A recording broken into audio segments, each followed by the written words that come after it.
Obrigado. Boa tarde a todos. Quero agradecer pelo convite de estar aqui.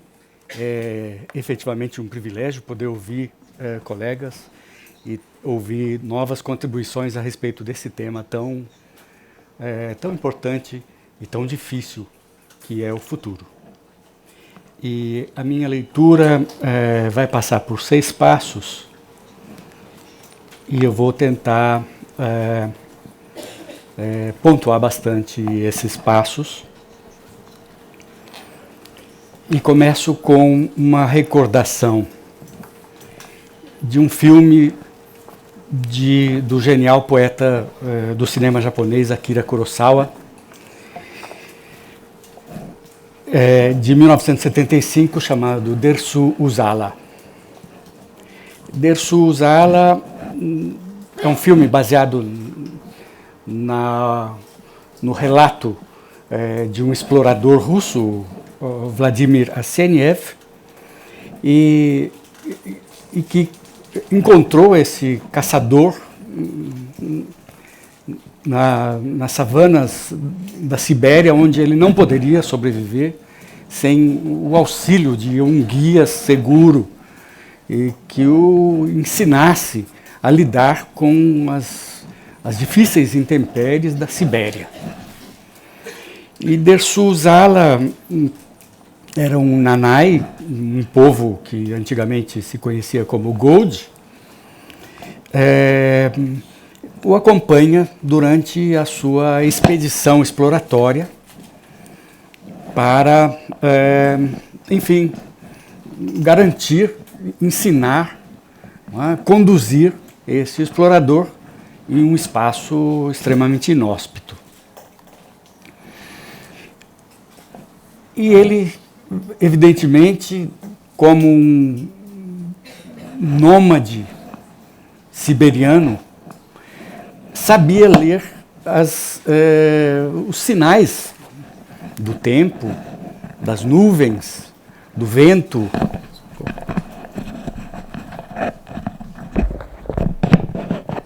Obrigado. Ajustar o chip, né? Do vento, do chão, da vegetação seca da estepe, da presença de água, do cheiro. E era um leitor de sinais, de indícios. E a partir dessa leitura dos indícios, um hábil construtor dos cenários que aqueles indícios estariam mostrando. Então, daqui a pouco vem uma tempestade, daqui a pouco vem uma nevasca, o tigre está passando aqui por perto, estamos em risco. E a sobrevivência, efetivamente, do explorador russo foi garantida por ele, Dersu Uzala, um mestre na leitura dos sinais e, portanto, um mestre na leitura do presente. O filme é uma melancólica narrativa a respeito da perda dos saberes primordiais que nos vinculam com o presente, com o momento, o agora, o aqui e o agora.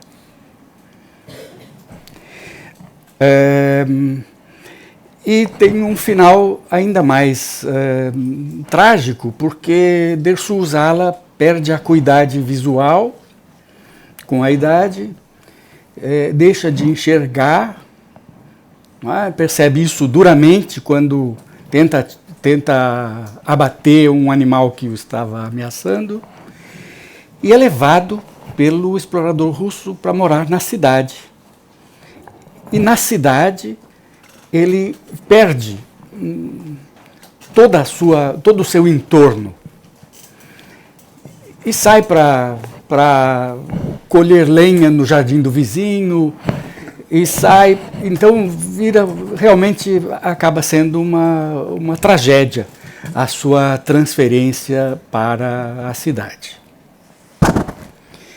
Com este essa história de Dersu Uzala, nós tocamos aí em alguns problemas estruturais do humano. E esses problemas foram simplificados e diagnosticados por um pensador tcheco-brasileiro chamado Wilhelm Flusser, numa conferência que ele deu na Alemanha, nos anos 80, sobre reflexões nômades, onde ele aponta que o humano é o resultado de 3 grandes catástrofes. A primeira catástrofe foi a queda das árvores. Então, o primata, progressivamente, ao longo de muitas centenas de milhares de anos, vai descendo das árvores. Numa época em que progressivamente também este habitat florestal vai diminuindo, né, através da seca, das modificações climáticas, e é obrigado a se apropriar do chão. E nós éramos um bicho que não tínhamos sequer pés adequados para o chão. Precisamos mudar os nossos pés de garras para plantas. Então essa foi a primeira grande catástrofe. O chão, esse difícil espaço no qual teríamos que sobreviver, era o lugar mais temido por nós que vivíamos nas árvores. Das grandes ameaças, dos grandes felinos até os pequenos e venenosos insetos, que, aliás, são os donos do nosso planeta. Todos nós sabemos hoje que a biomassa dos insetos é 4 vezes maior do que a biomassa de todos os vertebrados. Então, eles são os donos do nosso planeta. E nós aprendemos aí com eles duras lições: sobreviver no chão. É claro que os insetos também conseguem subir, né? Mas o seu habitat, principalmente, é no chão. Formigas, cupins. Então, essa primeira grande catástrofe se chamou hominização.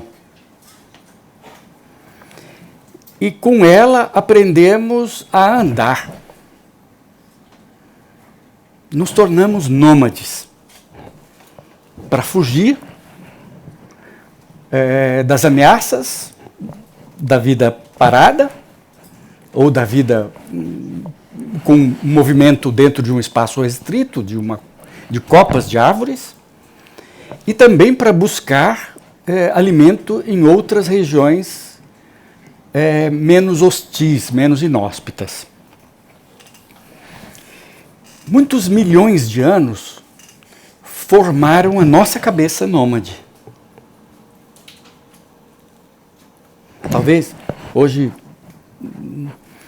Talvez a gente possa dizer que foram 10 milhões de anos para a hominização, uma vez que a datação do homem, nossa data, nosso início, nossa inauguração, talvez tenha se dado entre 2 milhões atrás e 3 milhões atrás. Cada dia vai se espichando um pouco.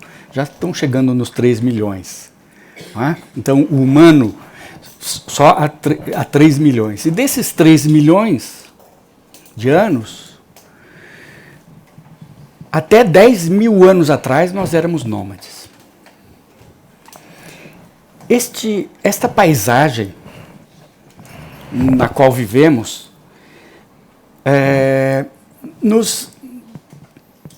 foi ela que nos ensinou o que é o futuro. Nós partíamos em direção ao quê? Em direção ao futuro. Nós caminhávamos como nômades em direção ao futuro, onde é menos frio, onde tem mais caça, onde não estamos ameaçados. Então, havia já um pensamento prospectivo no caminhar, que possivelmente fosse muito embrionário nos animais que viviam nas copas das árvores.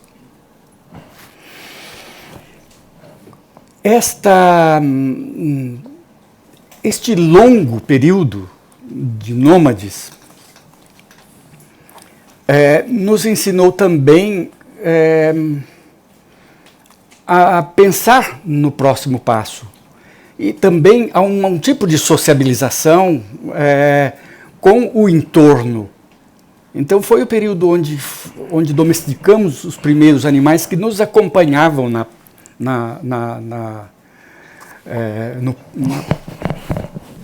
nos caminhos erráticos da vida. Não é? Até que 10 mil anos atrás, só 10 mil anos atrás, que vejo que na escala começaram a acontecer os primeiros assentamentos.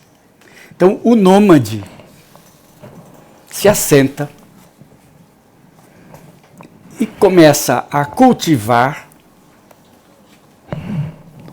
plantas que atraíssem animais para se alimentar com aquelas plantas.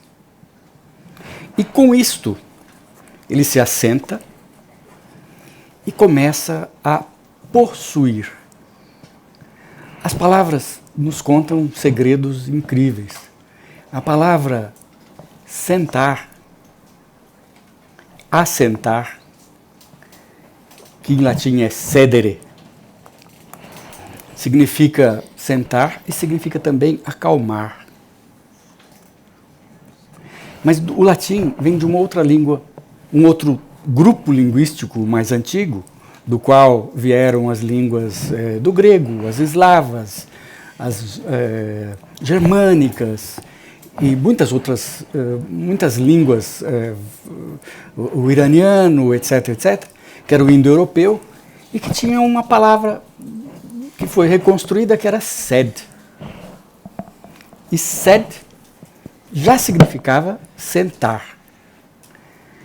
Sentar e acalmar. Sed dá, em grego, cátedra, que é cadeira. E dá, em latim,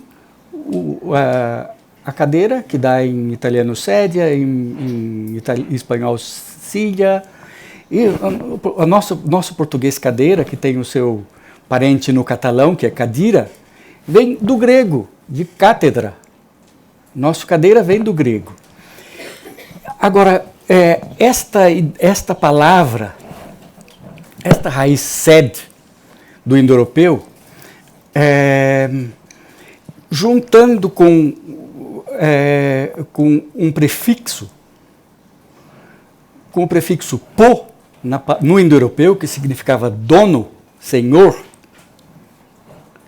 dá a palavra possedere, que é possuir. Portanto, a posse começa com o assentamento. Em alemão, essa hipótese é comprovada também, porque sentar, estar sentado é sitzen e possuir é besitzen. Então, o alemão também como uma das línguas modernas provenientes do indo-europeu. Começa aí a segunda grande catástrofe do humano, o assentamento.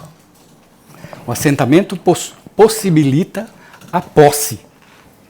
O possuir, a posse e a acumulação. Como alternativas para o caminhar e garantir o futuro. Então, garantimos o nosso futuro acumulando aqui no nosso território. E é evidente que, como ainda há hoje em dia tribos nômades e seminômades, então quem está assentado acaba sendo muito mais vulnerável a ataques. E, portanto, há necessidade de se proteger e proteger a posse. Bom, a terceira grande catástrofe começa agora. está iniciando. A segunda grande catástrofe se chama civilização. Civilização, então, hominização, civilização. E a terceira grande catástrofe é a catástrofe sem nome. É o inominável. Todo mundo sabe que o inominável é o demônio, não é? Aquilo que a gente não ousa dizer o nome. Ela começa agora em que a época em que o lugar protegido contra as intempéries, ou seja, a nossa cidade, a nossa casa, o nosso bairro, o condomínio, uma moda tão em voga no Brasil, não é? Se tornam completamente perfurados por onde entra o furacão da mídia. Portanto, nós estamos assentados, mas as intempéries nos atingem de novo como atingiam os nômades. E, portanto, começamos, já não moramos mais. Eu me lembro do meu velho professor de comunicação na Alemanha, quando eu perguntei por um colega, professor da faculdade, onde mora o colega tal, e o meu velho professor disse, os professores modernos não moram mais. Eles estão no mundo, percorrendo. Então, não tem mais um endereço fixo. Onde está?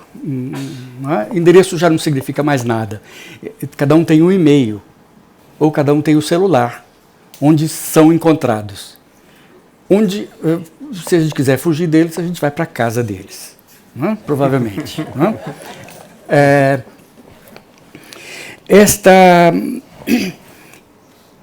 Este furacão da informação tem uma tradução mais precisa na comunicação contemporânea, que é a forma mais pregnante da informação hoje é a forma imagética. E, portanto, é a imagem. Então, nós estamos, onde estivermos, estamos perfurados, o nosso espaço, a nossa mente, o nosso corpo, a nossa casa, até no banheiro, estamos permeáveis às imagens. Não é? Que hoje a mídia investiu e investe, continua investindo todas as fichas na imagem. Passo para o segundo ponto. Como é que... Preciso correr? Não preciso correr. Os cenários entre a previsão, o desejo e o controle. Vejam que para os povos nômades, como era Dersu Uzala, o cenário onde eles estavam era a possibilidade de previsão. Então, a grande cena desse filme foi os dois na savana e começa um vento de uma direção específica e Dersu Uzala, e o russo já estava esgotadíssimo pela caminhada, já estava entregue, não é? Ao frio da noite, e Dersu Uzala o impele a vamos colher esses matinhos, não é? Matinhos aqui, rápido, e conseguem reunir, arrancar matos, capim seco e construir um buraco com cobertura do capim, porque a nevasca que chegou trouxe uma temperatura de 60 graus negativos. E com isso salvou. Então, salvou a vida do explorador russo. O cenário, portanto, que se desenhava a partir da leitura do vento, era um cenário de previsão. Existe um segundo tipo de cenário, que é o cenário como desejo. que o Christian tocou com muita propriedade. Tá? Então, quando não temos quando passamos para o habitat protegido da casa e da cidade, nós passamos a não ter mais que ler os cenários, porque se chover ou se fizer nevasca, nós estamos lá dentro de casa. Não é? Então nós passamos a desenvolver o cenário do desejo. Existe um terceiro tipo de cenário, que é o cenário como controle. Portanto, cenário é desenho de futuro. Não é? Desenho de futuro, como controle. Este cenário, esse terceiro tipo de cenário, tem uma longa história ocidental, que começa desde sempre. Mas tem registros, por exemplo, em Santo Agostinho, não é? Nas suas confissões, que ensinava o controle, como devemos nos controlar. Depois, São Benedito, com Ora e Labora. Depois São Bernardo de Claraval, e depois Lutero, e depois Calvino, e depois Inácio de Loyola. Mas não fica só no universo das religiões, também vai para o universo da defesa. Então, o treinamento do exército, a disciplina do próprio corpo, ensinar a disciplina, até as dietas contemporâneas. São cenários de futuro, maneira de lidar com o futuro. Sobre esse assunto, a gente poderia falar uma enormidade, a vida inteira quase. A tentativa de controle, as codificações, por exemplo, dos duelos medievais. O que pode, o que não pode, num duelo, onde alguém vai sair morto. Então, regras para os duelos. Não é?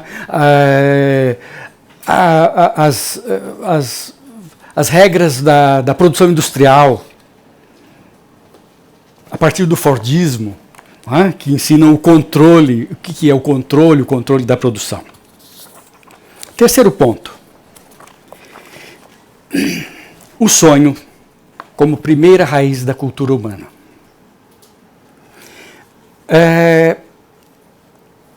Um pensador tcheco, Ivan Bistrina,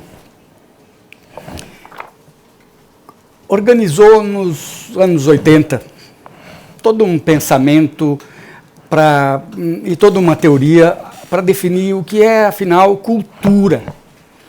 É um tema e um conceito tão importante para nós hoje. Não é? O que é, afinal, cultura e como nasce a cultura?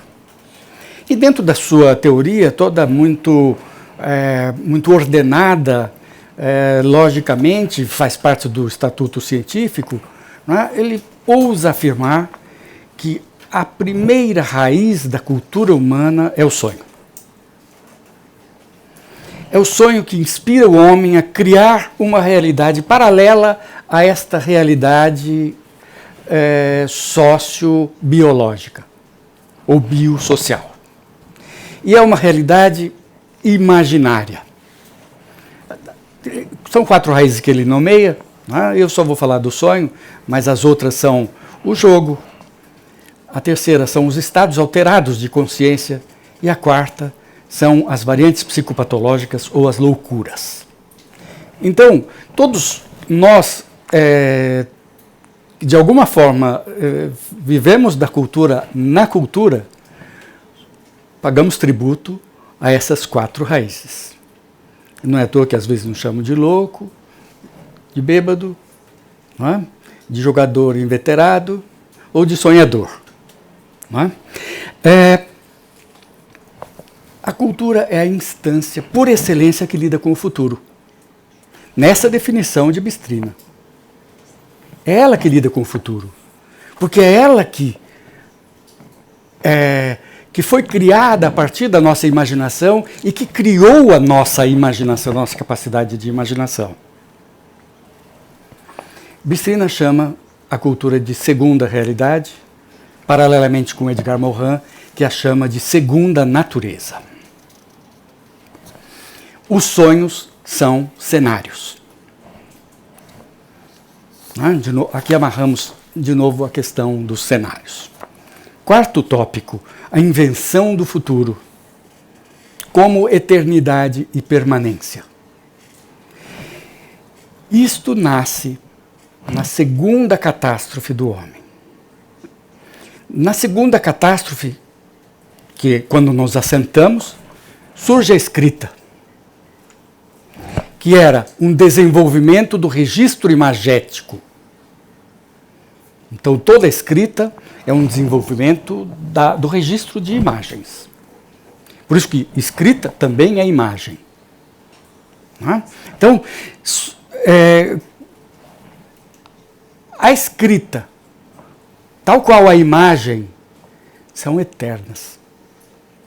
São registros que ficam permanentes.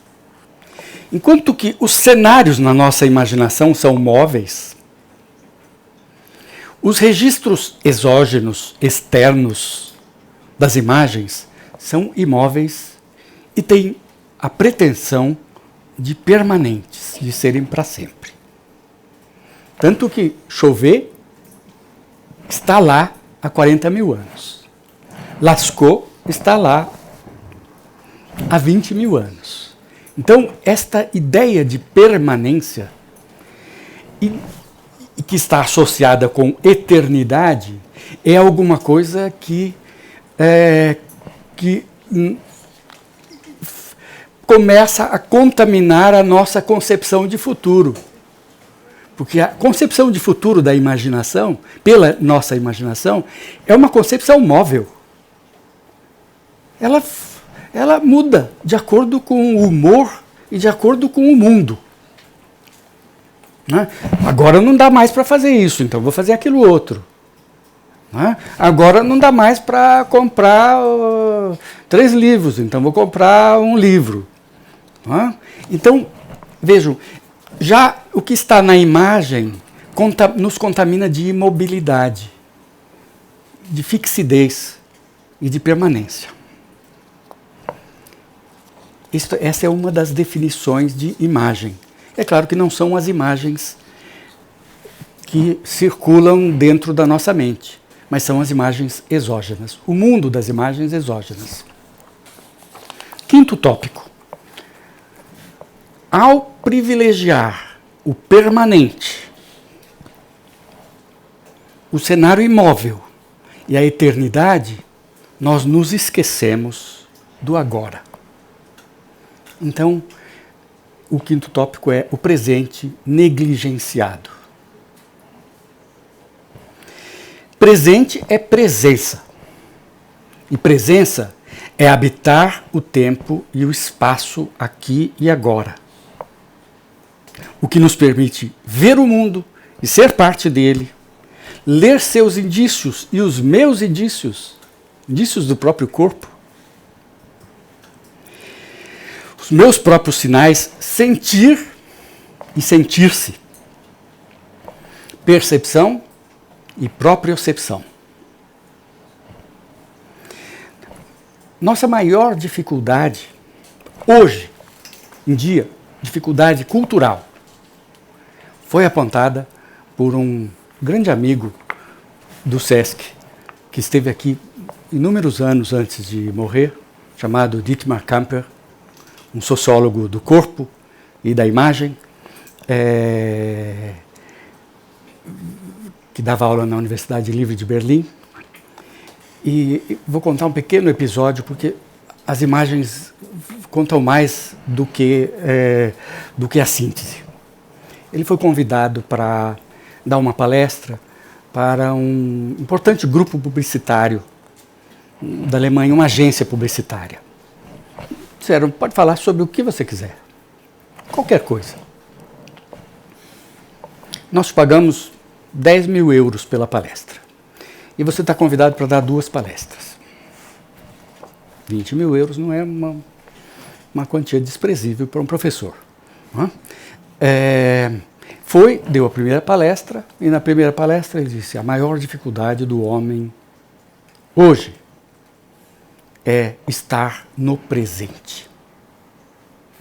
E dissertou 1 hora sobre esse assunto. Terminou a palestra, a segunda palestra estava marcada para a semana seguinte. No dia seguinte a agência liga para ele, cancela a segunda palestra e não paga. Daí a 2 meses lança uma campanha internacional com o slogan The Power, era uma campanha internacional de cigarro, The Power of Now. Bom, como chega Camper a essa conclusão? Chega a esta conclusão estudando durante 10 anos qual o destino do nosso corpo. O que é o nosso corpo hoje? E, ao final dos 10 anos, chega à conclusão de que estamos transformando os nossos corpos em imagens de corpos. Ou seja, as imagens, o mundo das imagens, tal qual eu as descrevi agora como imutáveis, permanentes, eternidade, sonho de eternidade, está contaminando o nosso corpo. E por isto, nós não conseguimos estar aqui e agora. Nós fugimos para o futuro. E como no futuro o tempo vai ser cruel, então a gente põe botox, faz plástica, vai para a academia e cria um corpo que seja o mais próximo possível do corpo permanente. Do corpo que agora é assim, mas que deve, daqui a 10 anos, continuar sendo assim. O que é o presente, com o qual temos tanta dificuldade? E por que temos tanta dificuldade com o presente? O presente é o tempo do sobressalto, do susto, da crise, do sofrimento, da dor. Nunca a dor é amanhã. A gente nunca fala assim, minha cabeça vai doer amanhã. A gente fala, minha cabeça está doendo agora. Não é? Fulano morreu. Ele não morreu amanhã. Ele morreu agora. Não é? Então, o agora é o tempo do conflito, da crise, da dor, do sofrimento, do embate. E também é o tempo da alegria, da vibração, é o tempo do corpo, de estar habitando o próprio corpo. Quinto, sexto e último, o futuro como refúgio. A vida como promessa futura. Possuir e acumular. O quê? Na terceira grande catástrofe. Não faz mais sentido acumular casas, já que a gente não mora mais em lugar nenhum. Bens, livros. Não é? Nós que somos professores, temos uma fortuna investida em livros, e quando a gente morrer, eles vão ser vendidos para papel, para reciclagem. Não é? Meu professor tcheco fez uma doação da sua biblioteca inteira aqui para o nosso centro de pesquisas. Deixou o testamento e tal. Quando ele morreu, a viúva não nos avisou e vendeu para reciclagem a biblioteca de 10 mil livros. Não é? E será problema para os nossos filhos. O que fazer agora com esses livros? As bibliotecas também não aceitam mais. Não? Se a gente vai doar para a biblioteca do Instituto Goethe não tem espaço. A biblioteca da PUC ainda aceitava, agora não aceita mais. Não é? Então, vejam, o que a gente pode acumular hoje? O que estamos acumulando é visibilidade. Tantos seguidores no YouTube, tantos likes no Facebook, estamos acumulando visibilidade. E esta visibilidade é também vítima do pensamento do crescimento. Ela tem que ser cada vez maior. Eu tenho uma filha de 10 anos, cujo sonho é se tornar youtuber, e já se inscreveu no Instagram e tem 60 seguidores. E o sonho é que ela vai ficar rica quando ela tiver 1 milhão de seguidores. E o que ela coloca no YouTube, no Instagram, só a foto do rostinho. Assim, assado, virado, né, desvirado, sorrindo, com biquinho, com não sei o quê. Né? Então, vejam, Benjamin tinha absoluta razão quando ele criou a ferramenta de compreensão do valor de exposição. O grande valor hoje é o valor de exposição. Por quê? Porque não é um valor presente. É um valor aparente que tem a ilusão de permanência e de eternidade. Porque é imagem. As tecnologias da comunicação hoje são o quê? São tecnologias de repetição.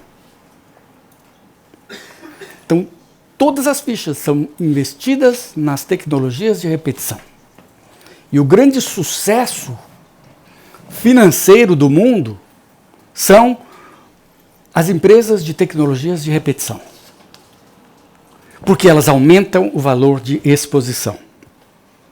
Portanto, o futuro se transformou em um lugar de repetição de imagens. Imagens de eternidade, imagens diferentes do presente, vazias de conflito, não tem conflito nenhum nas imagens que a gente está acumulando, pensa estar acumulando para o futuro, embora essa tecnologia seja absolutamente perecível. Não é? Absolutamente perecível. Então, Orkut já morreu. Daqui a pouco o Facebook vai morrer. Não é? E vem uma outra no seu lugar. Imagens de eternidade. O futuro é o lugar de imagens. Imagens de eternidade. Imagens vazias de conflito. E imagens vazias de sentido. Isso é o pior. Porque investimos todas as fichas, fugimos do presente, lá para o futuro, e chegamos lá, e aquilo não tem sentido de vida. E o que é pior é que este futuro ainda contamina o resto de presente que nós conseguimos preservar. Contamina com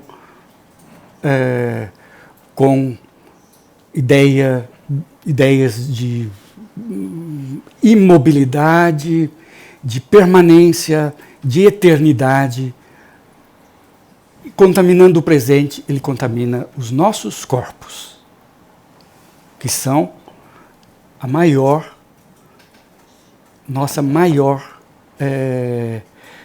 dádiva que a vida nos deu. Muito obrigado pela atenção e pela paciência.